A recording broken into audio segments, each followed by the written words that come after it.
Muy buenas tardes, bienvenidos a nuestro semillero de investigación Catastro SIG de la tecnología en gestión catastral y agrimensura de la IU Digital. Pues el día de hoy tenemos un invitado, pues como siempre especial, es porque son personas, lo primero que nos han permitido como estar en este espacio, nos han dado la oportunidad y segundo porque pues todos han tenido una trayectoria muy especial en cada línea temática que hemos tratado. Y pues el día de hoy le doy la bienvenida al profesor ingeniero Edier Fernando Ávila. Él fue mi jefe hace un par de años en la Universidad de Cundinamarca. Fue coordinador en su momento de la tecnología en cartografía. Y pues obviamente tiene una amplia trayectoria en el tema catastral, tema de geomática y evidentemente el tema de la teledetección. Pues por eso el día de hoy la charla se denomina teledetección y sus aplicaciones. Como les dije, es ingeniero catastral y geodesta, especialista en sistema de información geográfica, magíster en tecnologías de la información geográfica, está creo que cursando el doctorado y pues es investigador, docente, porque no solo en la Universidad de Cundinamarca, y pues también creo que en estos momentos, si se me escapa, temas de consultoría en catastro multipropósito. Entonces, pues acá tenemos de verdad muy buen profesional y pues nada, profe, muchísimas gracias por aceptar esta invitación a este espacio.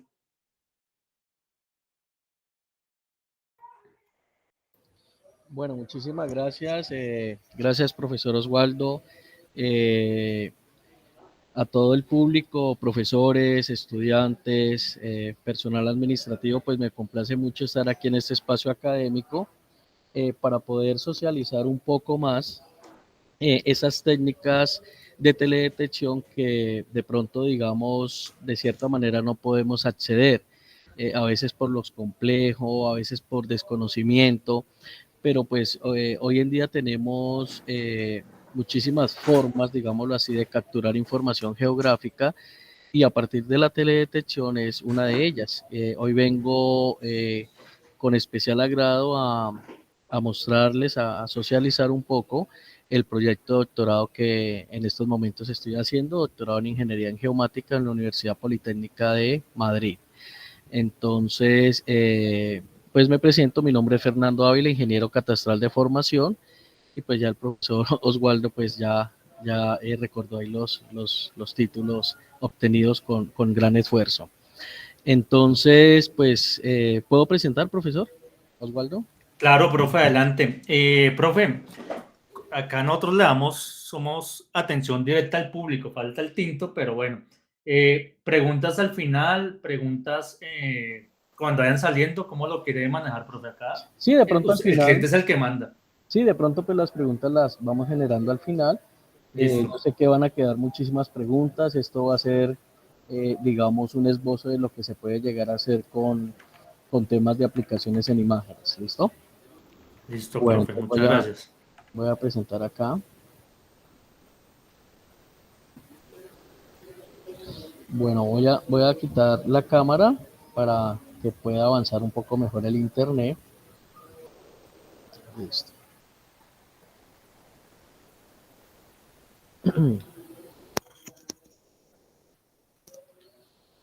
Bueno, me escuchan bien? ¿Sí, profe? Perfecto, profe, yo le Listo, escucho bien. perfecto, bueno. Bueno, entonces, hoy les quiero compartir acerca de una temática bien interesante que aquí en Colombia, pues, digamos, todavía no es muy conocida, a excepción de una u otra universidad, y es algunos resultados parciales que se han generado a partir de la investigación doctoral. Entonces se titula Interferometría y deformación superficial para detectar posibles zonas de inestabilidad para la gestión del riesgo. ¿Listo? Entonces, en este ámbito vamos a hablar un poco del tema de interferometría, ¿sí?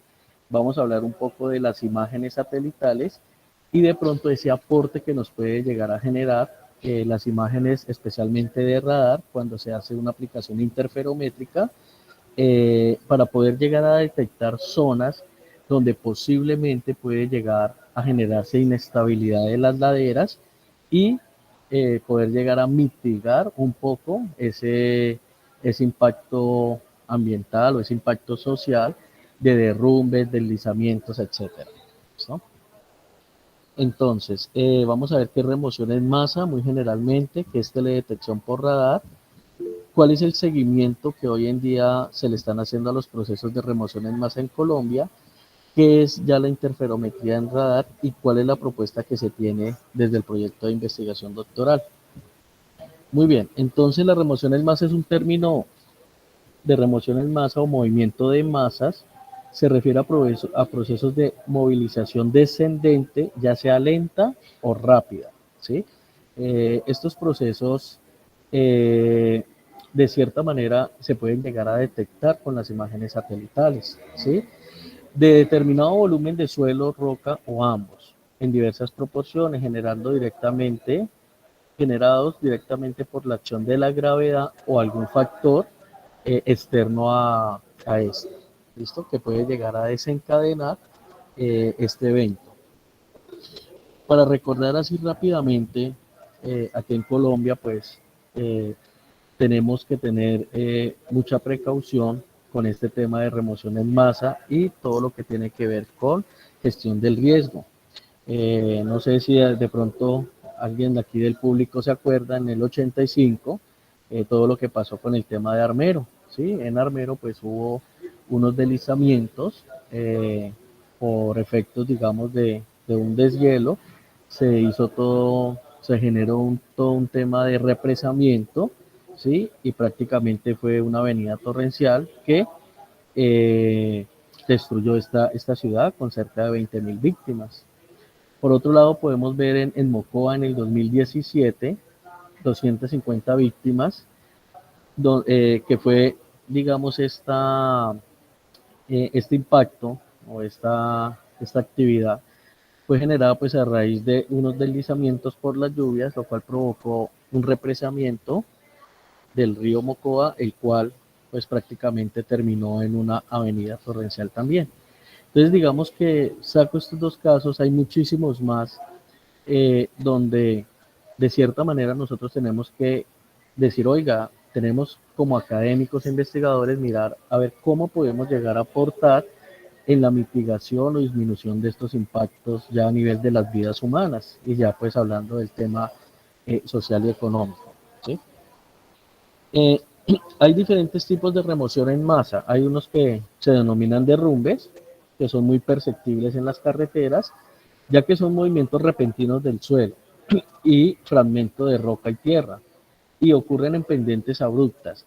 A veces estos tipos de remoción, de procesos de remoción, digamos, no son tan detectables a lo largo del tiempo, porque son, digámoslo así, derrumbes súbditos, de una vez se presenta, ¿sí?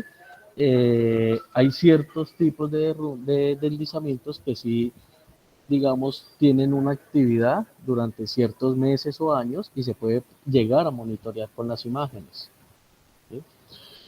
Están los deslizamientos como tales, que son movimientos masivos de los materiales formados por las laderas y que se deslizan sobre superficies planas o cóncavas, y son conocidos también como los desgajamientos. Estos desgajamientos también sufren un proceso de movimiento muy suave. De pronto al ojo humano no es detectable, pero sí a los satélites son detectables. Ya vamos a ver por qué. Otro tipo de remoción son los flujos, que son movimientos del suelo o roca en los cuales las partículas se mueven en forma de fluido, ¿sí? Estos movimientos también se pueden decir que son movimientos continuos, no son movimientos repentinos, y pueden llegar a ser detectables por las imágenes satelitales. Aquí en Colombia, aquí en Colombia, eh, por parte del servicio geológico, ¿sí? Nosotros tenemos una guía metodológica para la zonificación de este tipo de amenazas por movimientos en masa, ¿sí? Que se denomina evaluación de amenazas por movimientos en masa como línea de investigación de la Dirección de Geoamenazas, ¿sí?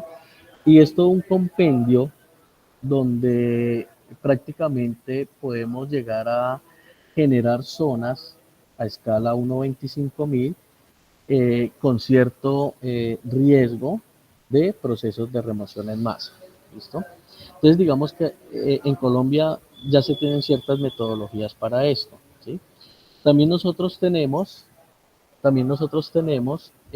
un sistema de información de movimientos en masa, pero esos sistemas de movimientos en masa son post-evento.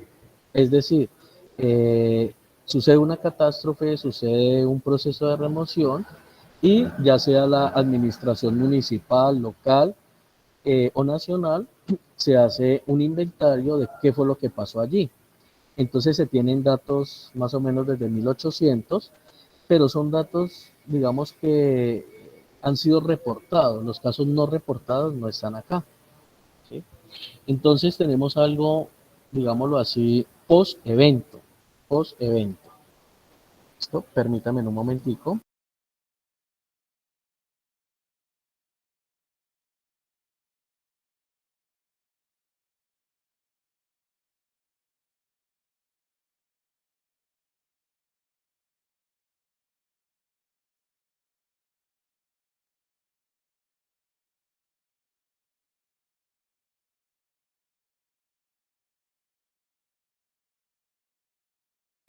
Qué pena, es que estaba trayendo aquí agüita. Muchas gracias. Bueno, muy bien. Entonces, decíamos que nosotros tenemos un seguimiento a estos procesos aquí en Colombia a través de estas tecnologías por el Servicio Geológico que está en cabeza del tema de gestión, pero son post-evento. Entonces, es decir, no podemos hablar de un sistema de alerta temprana o algo que me pueda llegar a monitorear o predecir posiblemente un movimiento o remoción de estos. Y estos procesos o remoción tienen unos factores detonantes, ¿sí? Detonantes muy naturales como las lluvias, que es lo que está pasando hoy en día, la misma morfología o el tema de pendientes y a veces los sismos que también llegan a desencadenar este tipo de procesos. Y tenemos unos factores antrópicos, ¿sí? Que es el uso del suelo, todos los procesos de deforestación y todo el tema de agricultura que de cierta manera altera lo que es la pendiente. ¿Sí? Y ya entrando un poquito más, en la teledetección por radar, ¿sí? Es la técnica de obtener información a distancia de un territorio sin estar en contacto con este territorio. Entonces, hay dos tipos de teledetección pasiva y teledetección activa. La teledetección activa es lo que conocemos como tener un satélite que orbita la Tierra, más o menos a unos 800 kilómetros. Él envía cierta energía, digámoslo así, o ondas de radar. Esas ondas interactúa con los elementos del territorio y parte de esa energía se devuelve y es capturada nuevamente por el satélite, ¿no? Entonces, ¿cuáles son las ventajas de la teledetección por radar? Aquí tenemos un espacio geográfico, ¿sí? Fusagasugá, Silvania, y vemos nubosidad. Entonces, cuando tenemos este tipo de elementos o de factores, me limitan. Pero cuando tenemos teledetección activa por radar, vemos que las nubes no interfieren en este tipo de eventos. Y yéndonos ya más específicamente, la teledetección por radar son ondas que se generan o ondas mayores a 1 centímetro. Entonces, por el hecho de tener una longitud de onda de 1 centímetro, son capaces de atravesar toda la atmósfera, interactuar con el territorio, con los elementos del territorio y devolverse nuevamente por procesos de reflexión hasta el satélite. Entonces, digamos que la teledetección tiene ciertas longitudes de onda donde se puede trabajar. El espectro visible, que serían las imágenes multiespectrales, con todo lo que es los infrarrojos, y después de los infrarrojos podemos tener las ondas de radar. Aquí vemos algunos programas satelitales, que tenemos hoy en día y hay otros que ya han desaparecido, pero podemos llegar a tener información de estos o de estas escenas satelitales. Los programas ERS, Envisat, y hoy en día tenemos el programa líder en radar, que es una constelación por la Agencia Espacial Europea que se denomina Sentinel-1. Sentinel-1 son satélites que trabajan en las longitudes de onda del radar. Son longitudes de onda alrededor de 6 centímetros.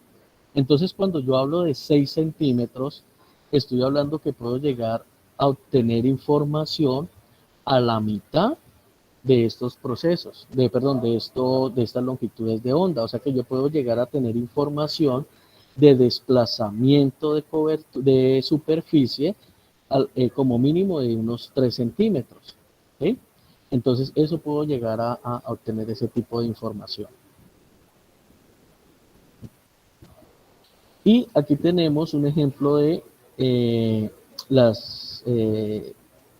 la capacidad de penetración de las longitudes de onda de radar. Entre mayor sea la longitud de onda, mayor poder de penetración tiene en la cobertura. Entonces, el satélite que utilizamos es el satélite Sentinel, que tiene más o menos 6 centímetros en su longitud de onda. ¿Listo? Entonces, ahora miremos qué es específicamente la interferometría por radar.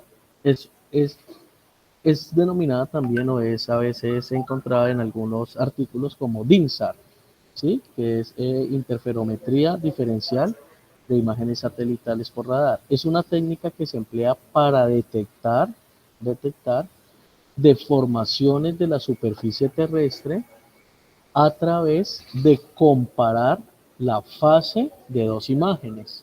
Entonces, acordémonos que estas ondas, el satélite envía la onda y ya tenemos ciertos parámetros como longitud de onda, alturas orbitales. Entonces, lo que el satélite puede llegar es a comparar, ¿sí? ¿Cuál es esa distancia entre el satélite y el elemento? Entonces, si la distancia es constante, podemos decir que la superficie está quieta, porque el satélite tiene siempre la misma órbita. Pero si esta fase, ya después transformada en distancia, tiene alteraciones, ahí ya podemos nosotros comenzar a detectar si posiblemente puede ser algún tipo de deformación. Entonces, es comparar la fase de dos imágenes de radar de apertura sintética de una misma superficie tomada antes y después de un evento de interés sobre una zona en el que ocurrió alguna o está ocurriendo alguno de estos elementos. Perdón. La diferencia de fase permite medir el desplazamiento, ¿sí? Del terreno después de un evento con mucha precisión. Estamos hablando de precisiones casi al milímetro. Las técnicas actuales permiten obtener precisiones de orden de milímetros. Entonces acá hay una gráfica de cómo es que funciona la interferometría de radar.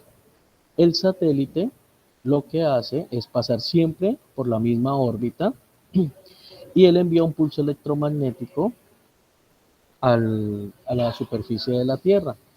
Si en la superficie de la Tierra está pasando algún proceso de deformación, ya sea elevación, desplazamiento o subducción, él va a tener una lectura de una diferencia de fase. Esto es lo que nosotros, esto en color rojito, es lo que nosotros tratamos de encontrar con el proceso de interferometría. ¿Listo?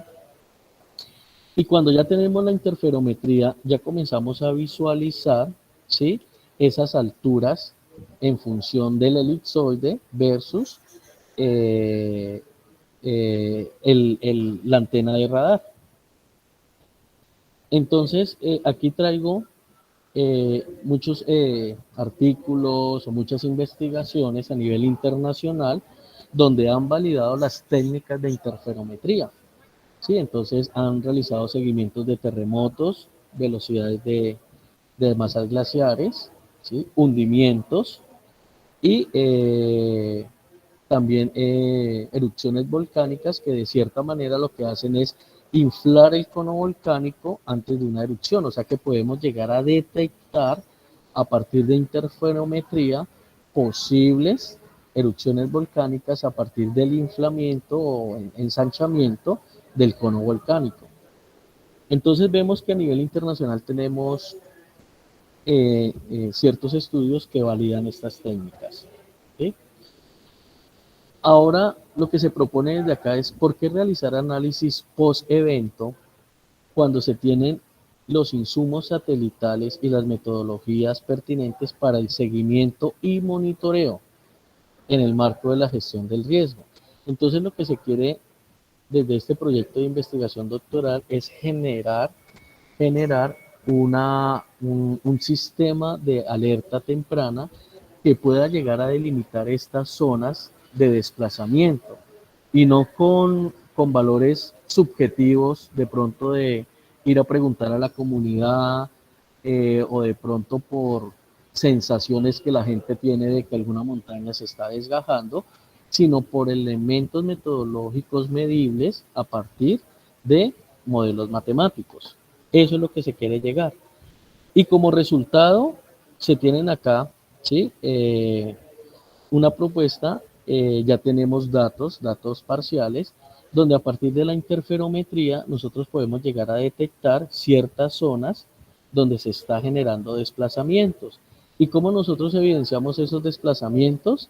Lo evidenciamos en la fisura o ruptura de las construcciones sólidas, en este caso edificios, vías, cercas en piedra. Entonces ya comenzamos a ver, por ejemplo, acá, esta es una zona entre Chinauta y Fusagasugá, vía Arbeláez, donde hay muchísimas construcciones con este tipo de fisuras. Eso me demuestra, ¿sí?, un desplazamiento o deformación de la superficie. Entonces, yo no tengo que esperar hasta que pase una desgracia en esta zona, sino evidencia científica de que se está pasando algo en ese territorio. ¿Sí? Aquí tenemos también, ¿sí?, otro, voy a permitirme compartir de pronto. Aquí tenemos también otra zona entre Fusagasugá y Cibaté, sí, eso es por los lados de Bogotá, donde a partir de interferometría de radar tenemos esta posible zona que opta con velocidades entre 24 y 14 milímetros por año. Y con esto podemos llegar de tiempo de desplazamiento. Y se hace una labor de campo, y en la labor de campo pues se visita esta zona y se encuentra estos resultados, como ustedes pueden ver en las fotografías. ¿Sí? Las construcciones ya están perdiendo sus bases, están perdiendo o se están, digámoslo así, abriendo, y esto pues puede conllevar a una caída de esta edificación y puede llegar a generar pérdida de vidas humanas. ¿Sí? Aquí nosotros tenemos la propuesta que estamos diseñando, que es el sistema de monitoreo. Esto ya está colgado en la red, ¿sí? Ya ahorita les puedo dar el link para que ustedes visualicen, y ahí nosotros estamos colocando series interferométricas. De todas maneras, sí hay que advertir que el procesado de estas series interferométricas tiene un alto costo computacional. Es decir, en equipos un poco robustos, estamos hablando de equipos de 8 núcleos con velocidades de 32 gigas, un procesado interferométrico de 50 imágenes puede durar 8 días. 8 días. Entonces, se ha hecho una gran labor porque pues no se cuenta con los recursos para poder tener un centro de cómputo o un centro de procesamiento interferométrico para poder llegar a detectar. Esta zona que ustedes ven acá es Bogotá. En Bogotá ya hay un estudio del Servicio Geológico en cabeza del ingeniero Héctor Mora, donde hacen también un análisis del centro de Bogotá y encuentran dos zonas en el centro de Bogotá que están sufriendo procesos de deformación. Nosotros ampliamos un poco más la zona y encontramos varias zonas más. Pero pues digamos que son resultados parciales, pero con mucha credibilidad porque ya se están haciendo las labores de campo, ¿sí? Las labores de campo para poder validar la información procesada, ¿sí? Entonces es muy interesante este tema. Voy por aquí a compartir, voy aquí a compartir el link, eh, permítame.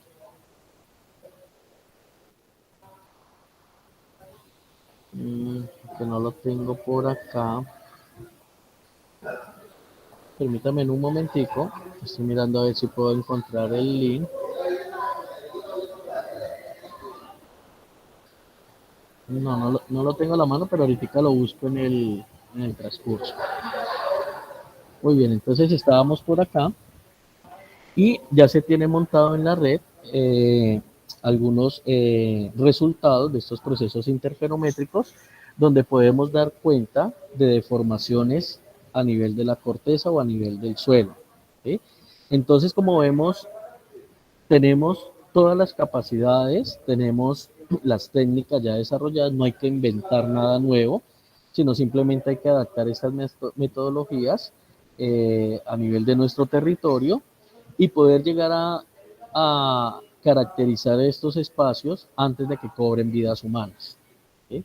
Aquí tenemos pues algo de bibliografía en lo que se basa el estudio y ya pues podemos entrar a la zona de preguntas y dudas. Bueno, pues, profe, muchas gracias de antemano por el tema. No sé si algún estudiante quiere hacer alguna pregunta.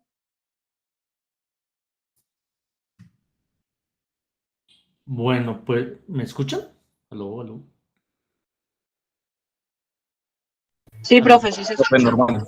Bueno, listo. Entonces, bueno, mientras hay preguntas, bueno, profe, este tema, pues digámoslo así, me parece muy pertinente, y bueno, todos los estudiantes, y creo que es uno de los objetivos que yo tenía o que me tracé por lo menos en este año con este semillero, y era que ustedes, como estudiantes, abrieran un poco esa mentalidad para ver que hay más cosas que hacer que solo catastro, es decir, solo ir a revisar predios, que no está mal, que es una labor bastante importante, pero si se dan cuenta, con los conocimientos por lo menos de esta tecnología, apoyados pues obviamente con más detalles, como el tema de radar, pues se pueden hacer cosas más interesantes, ¿sí? O bueno, más interesantes no, diferentes que el tema catastral. Inclusive, pues este tipo de técnicas, el profe lo está usando pues para un tema de gestión de riesgo, es decir, que está abriendo un camino bastante importante, pero no sé, quizás se podría hacer para otro tipo de cosas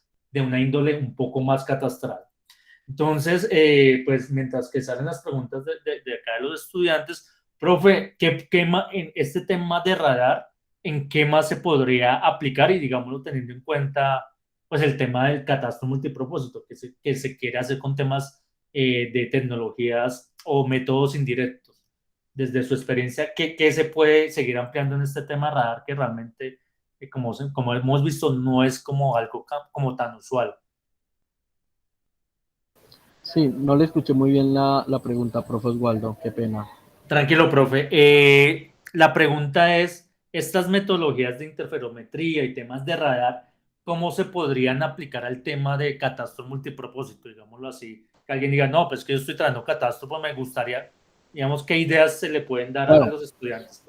no, sí se pueden aplicar. ¿En qué sentido? En que, pues, digamos, ya hablando un poco de catastro multipropósito, nosotros sabemos que el catastro, pues, es el inventario de los bienes inmuebles pertenecientes, pues, al Estado o a los particulares, ¿sí? Eh, y este inventario, hoy en día el catastro define, digámoslo así, dos grandes metodologías, que es el método directo y el método indirecto. El método directo, pues, es ir al predio y medir con equipos GNSS. Y el método indirecto aplica es para, medir los linderos o fotointerpretar los linderos a partir de insumos secundarios, en este caso insumos satelitales. pero también nosotros tenemos que tener en cuenta los modelos digitales de elevación. Entonces, cuando el campesino, por ejemplo, o el campesino no, el posible dueño de su predio, nosotros le estamos mostrando esa imagen satelital, ¿sí? Hay que mostrársela lo más real posible al territorio y es aplicando un modelo digital de elevación. Y por medio de interferometría nosotros podemos llegar a generar modelos digitales de elevación, ¿sí? Con una diferencia de prácticamente 1 metro, ¿sí? A partir de interferometría, ¿sí? Entonces, son insumos que pueden llegar a orientar un poco más ese ejercicio de fotointerpretación por el método indirecto. Uy, súper, profe. Tema bastante interesante. Entonces, sí, sí hay, digámoslo así, bastante relación con este tema de catastro multipropósito. ¿Qué otras preguntas tienen? No, pues pueden escribir en el chat, pueden levantar la mano, yo les daré como el espacio. Listo, profe, pues igual no hay más preguntas, voy a hacer la última, a menos que alguno tenga. Ah, bueno, Iván Darío acá está preguntando, este tema de radar, bueno, a ver, dice, ¿también se utilizan métodos con dron a este estudio o solo radar? No, también se utilizan los dos métodos, es decir, para catastro multipropósito por la levantamiento de información por el método indirecto, se utilizan también imágenes multiespectrales y esas imágenes pueden ser imágenes satelitales o imágenes tomadas por dron. Pero cabe resaltar que estas imágenes, pues estaríamos hablando de una visión planimétrica, por eso se llama barrido predial planimétrico. Pero entonces, a veces las personas, la comunidad, no se puede orientar en una imagen satelital y mucho menos en una imagen a veces de dron. Entonces la idea es cómo llegar a poner ese efecto de relieve a partir de la generación de modelos digitales de elevación con estas tecnologías de radar. Listo, profe. Profe, una pregunta, digámoslo así, tenemos las imágenes de radar, hay imágenes que evidentemente como las del Sentinel son gratuitas. Hay algunas pagas que tengan algunas características más relevantes. Por ejemplo, las imágenes de satélite normal, digámoslo así, están las gratuitas, Landsat, Sentinel, pero hay unas de pago como las Quickbird, bueno, todo ese tipo de gamas. Acá pasa lo mismo en las imágenes de radar. Hay algunas que son de Sí, cobro. sí, claro. Sí, hay, digamos, a nivel comercial, imágenes con mayor resolución que las imágenes de radar Sentinel, ¿sí? Las imágenes de radar Sentinel, cuando ya no aplicamos interferometría, sino ya para procesos de observación o de captura, son imágenes de una resolución de 5 metros por 20, ¿sí? De 5 metros por 20, no son cuadradas como los píxeles multiespectrales. Por ejemplo, aquí en Latinoamérica existe Capella, ¿sí? Que aquí en Colombia, por ejemplo, es distribuido por ESRE. Capella se llama el satélite. Y ya se han empezado a generar procesos interferométricos con estos satélites, con estas imágenes de satélite, pero son imágenes que toca pagar. Digamos que hablamos de Sentinel-1, Sentinel-2, porque son imágenes de muy buena calidad, pero digamos con fines académicos. Listo, profe. Acá Luis Fernando hace una pregunta. Quisiera saber si se ha pensado realizar este tipo de levantamiento de información. Asumo que el tema del catastro multipropósito con la tecnología líder. Con tecnología LiDAR o LIDAR. Sí, Sí, efectivamente yo he conocido o conozco profesionales, compañeros, que aplican estas tecnologías para levantamiento no solamente de catastro, sino de elementos ya de trabajos de planimetría y altimetría con LiDAR. listo, profe, gracias. Bueno, profe, pues yo quisiera, pues ya para finalizar y pues obviamente pues también dar por finalizar la sesión, hacerle una invitación, profe, que usted nos pudiera, digámoslo, decir en 2 minuticos. Yo sé que el profe es bastante investigador, ya lo conozco hace bastante tiempo y sé que trabaja mucho el tema de la investigación y muchas personas, que a veces me incluyo, pues vemos esa investigación como algo como tan lejano, como que para los doctores, como que eso no es para mí. Entonces, profe, me gustaría que de pronto, desde su experiencia, con sus propias palabras, pues pudiera como tratar de acercar el tema investigativo al tema de los estudiantes, que lo vean como algo viable y no como algo que por allá y que finalmente nos toca hacerlo porque pues sé que el profe ha estado en muchísimas investigaciones, entonces creo que es la persona como indicada para hacernos como esa invitación a investigar. Ok. Efectivamente uno ve como los procesos de investigaciones como algo del más allá y no es así. Eh, lo único que uno debe de tener es el gusto por descubrir, ¿sí? Por descubrir cosas, por generar cosas.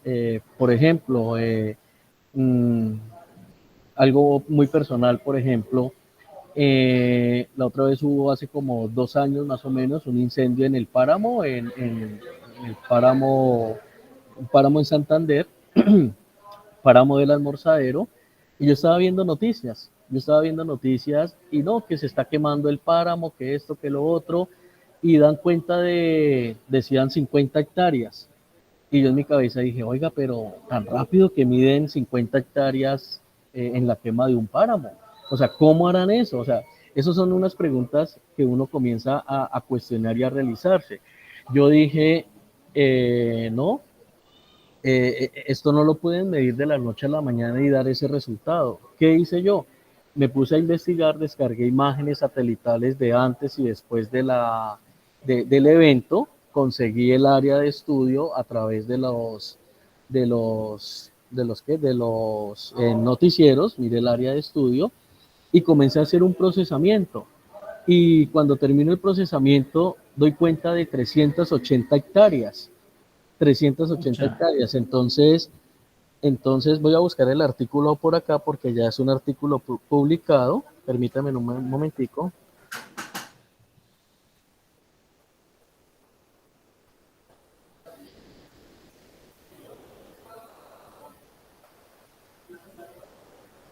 Voy a permitir, no, les voy a enviar aquí el link.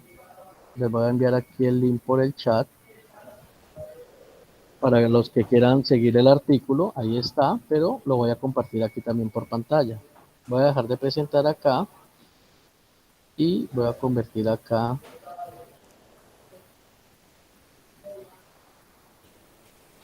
Entonces digamos que se generó esa investigación, propuse a la universidad, ¿sí? Y efectivamente se fue hasta la zona, se validó los datos y se creó una propuesta metodológica para cuantificar áreas por incendios forestales, ¿sí? Y el artículo fue publicado el año pasado, ¿sí? En la revista de la Universidad Distrital. Entonces aquí vemos que una publicación, digamos, a veces uno siente que la investigación es del otro mundo y no. La investigación simplemente obedece a que uno, y digámoslo así, no tragar entero, ¿sí? Entonces, a partir de eso, pues, se hace una publicación, aquí está la zona afectada del páramo, ¿sí? Y pues se hace todo un tema de análisis y la investigación es muy sencilla. La investigación simplemente es uno sentarse a documentar a veces lo que ya sabe. A veces nosotros como ingenieros no tenemos esa, digámoslo así, como esa experticia de la escritura, de pronto eso sí falla un poco, ¿sí? Pero sí tenemos, digámoslo así, que no tragar entero. Es decir, preguntar siempre antes, cuestionarnos, la duda crítica, esos son elementos que hacen que se genere investigación. Y ya el resto es documentar, es simplemente uno sentarse, documentar y colocar esa documentación en una estructura legible y enviar el artículo y es publicado. Entonces, no tener miedo a eso, no tener miedo, por ejemplo, ahorita con el catastro multipropósito, es un tema muy ingenieril, pero de ahí podemos nosotros comenzar a publicar metodologías, actividades, infogramas, todo eso puede llegar a aportar. Y la gente lo lee. Por ejemplo, en el tema de interferometría, a mí me ha tocado consultar bases de datos como Scopus, ScienceDirect, y es literatura en inglés, pero existe, o sea, ya hay gente que documenta, hay gente que dice, por ejemplo, mire, si usted quiere hacer interferometría tiene que utilizar 50 imágenes, 40 imágenes, entonces uno ya comienza a documentarse y a leer, hay que leer mucho, eso sí es lo único, hay que leer mucho, y ya cuando uno se documenta, ya uno tiene los elementos y argumentos para poder escribir un artículo científico. Es eso.